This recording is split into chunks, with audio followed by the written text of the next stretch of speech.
Good evening, my fellow citizens. This afternoon, following a series of threats and defiant statements, the presence of Alabama National Guardsmen was required on the University of Alabama to carry out the final and unequivocal order of the United States District Court of the Northern District of Alabama. That order called for the admission of two clearly qualified young Alabama residents who happened to have been born Negro. That they were admitted peacefully on the campus is due in good measure to the conduct of the students of the University of Alabama who met their responsibilities in a constructive way. I hope that every American, regardless of where he lives, will stop and examine his conscience about this and other related incidents. This nation was founded by men of many nations and backgrounds. It was founded on the principle that all men are created equal, and that the rights of every man are diminished when the rights of one man are threatened. Today we are committed to a worldwide struggle to promote and protect the rights of all who wish to be free. And when Americans are sent to Vietnam or West Berlin, we do not ask for whites only. It ought to be possible, therefore, for American students of any color to attend any public institution they select without having to be backed up by troops. It ought to be possible for American consumers of any color to receive equal service in places of public accommodation, such as hotels and restaurants and theaters and retail stores, without being forced to resort to demonstrations in the street. And it ought to be possible for American citizens of any color to register and to vote in a free election without interference or fear of reprisal. It ought to be possible, in short, for every American to enjoy the privileges of being American without regard to his race or his color. In short, every American ought to have the right to be treated as he would wish to be treated, as one would wish his children to be treated. But this is not the case. The Negro baby born in America today, regardless of the section of the state in which he is born, has about one-half as much chance of completing a high school as a white baby, born in the same place on the same day. One-third as much chance of completing college. One-third as much chance of becoming a professional man. Twice as much chance of becoming unemployed. About one-seventh as much chance of earning $10,000 a year. A life expectancy which is 7 years shorter, and the prospects of earning only half as much. This is not a sectional issue. Difficulties over segregation and discrimination exist in every city, in every state of the Union, producing in many cities a rising tide of discontent that threatens the public safety. Nor is this a partisan issue. In a time of domestic crisis, men of goodwill and generosity should be able to unite regardless of party or politics. This is not even a legal or legislative issue alone. It is better to settle these matters in the courts than on the streets, and new laws are needed at every level. But law alone cannot make men see right. We are confronted primarily with a moral issue. It is as old as the Scriptures and is as clear as the American Constitution. The heart of the question is whether all Americans are to be afforded equal rights and equal opportunities, whether we are going to treat our fellow Americans as we want to be treated. If an American, because his skin is dark, cannot eat lunch in a restaurant open to the public, if he cannot send his children to the best public school available, if he cannot vote for the public officials who represent him, if, in short, he cannot enjoy the full and free life which all of us want, then who among us would be content to have the color of his skin changed and stand in his place? Who among us would then be content with the counsels of patience and delay? 100 years of delay have passed since President Lincoln freed the slaves, yet their heirs, their grandsons, are not fully free. They are not yet freed from the bonds of injustice. They are not yet freed from social and economic oppression. And this nation, for all its hopes and all its boasts, will not be fully free until all its citizens are free. We preach freedom around the world, and we mean it. And we cherish our freedom here at home. But are we to say to the world, and much more importantly, to each other, that this is a land of the free, except for the Negroes? That we have no second-class citizens, except Negroes? That we have no class or caste system, no ghettos, no master race, except with respect to Negroes? Now the time has come for this nation to fulfill its promise. The events in Birmingham and elsewhere have so increased the cries for equality that no city or state or legislative body can prudently choose to ignore them. The fires of frustration and discord are burning in every city, north and south.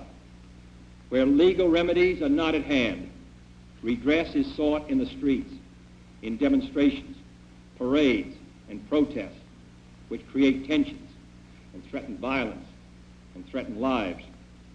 We face, therefore, a moral crisis as a country and a people. It cannot be met by repressive police action. It cannot be left to increase demonstrations in the streets. It cannot be quieted by token moves or talk. It is a time to act in the Congress, in your state and local legislative body, and above all, in all of our daily lives. It is not enough to pin the blame on others, to say this is a problem of one section of the country or another, or deplore the facts that we face. A great change is at hand, and our task, our obligation, is to make that revolution, that change, peaceful and constructive for all. Those who do nothing are inviting shame as well as violence. Those who act boldly are recognizing right as well as reality. Next week, I shall ask the Congress of the United States to act, to make a commitment it has not fully made in this century to the proposition that race has no place in American life or law. The federal judiciary has upheld that proposition in a series of forthright cases. The executive branch has adopted that proposition in the conduct of its affairs, including the employment of federal personnel, the use of federal facilities, and the sale of federally financed housing. But there are other necessary measures which only the Congress can provide, and they must be provided at this session. The old code of equity law under which we live commands for every wrong a remedy. But in too many communities, in too many parts of the country, wrongs are inflicted on Negro citizens, and there are no remedies at law. Unless the Congress acts, their only remedy is the street. I am therefore asking the Congress to enact legislation giving all Americans the right to be served in facilities which are open to the public: hotels, restaurants, theaters, retail stores, and similar establishments. This seems to me to be an elementary right. Its denial is an arbitrary indignity that no American in 1963 should have to endure, but many do. I have recently met with scores of business leaders, urging them to take voluntary action to end this discrimination. And I've been encouraged by their response. And in the last 2 weeks, over 75 cities have seen progress made in desegregating these kinds of facilities. But many are unwilling to act alone. And for this reason, nationwide legislation is needed if we are to move this problem from the streets to the courts. I'm also asking Congress to authorize the federal government to participate more fully in lawsuits designed to end segregation in public education. We have succeeded in persuading many districts to desegregate voluntarily. Dozens have admitted Negroes without violence. Today, a Negro is attending a state-supported institution in every one of our 50 states. But the pace is very slow.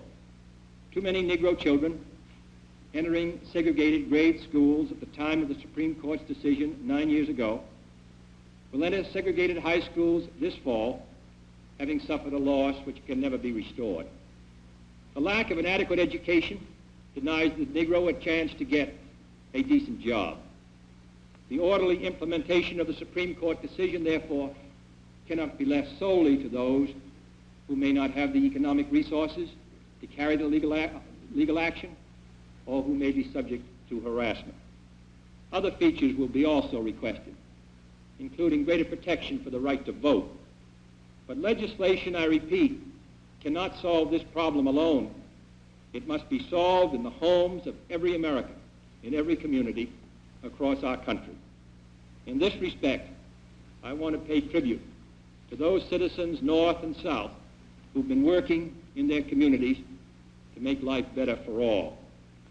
They are acting not out of a sense of legal duty, but out of a sense of human decency. Like our soldiers and sailors in all parts of the world, they are meeting freedom's challenge on the firing line, and I salute them for their honor and their courage. My fellow Americans, this is a problem which faces us all, in every city of the North as well as the South. Today, there are Negroes unemployed 2 or 3 times as many compared to whites. Inadequate education, moving into the large cities, unable to find work, young people particularly out of work, without hope, denied equal rights, denied the opportunity to eat at a restaurant or a lunch counter or go to a movie theater, denied the right to a decent education, denied almost today the right to attend a state university even though qualified. It seems to me that these are matters which concern us all, not merely presidents or congressmen or governors, but every citizen of the United States. This is one country. It has become one country because all of us and all the people who came here had an equal chance to develop their talents. We cannot say to 10% of the population that you can't have that right, that your children can't have the chance to develop whatever talents they have, that the only way that they're going to get their rights is to go in the street and demonstrate. I think we owe them and we owe ourselves a better country than that. Therefore, I'm asking for your help in making it easier for us to move ahead and to provide the kind of equality of treatment which we would want ourselves, to give a chance for every child to be educated to the limit of his talent. As I've said before, not every child has an equal talent or an equal ability or equal motivation, but they should have the equal right to develop their talent and their ability and their motivation to make something of themselves. We have a right to expect that the Negro community will be responsible, will uphold the law, but they have a right to expect that the law will be fair, that the Constitution will be colorblind, as Justice Harlan said at the turn of the century. This is what we're talking about, and this is a matter which concerns this country and what it stands for. And in meeting it, I ask the support of all of our citizens. Thank you very much.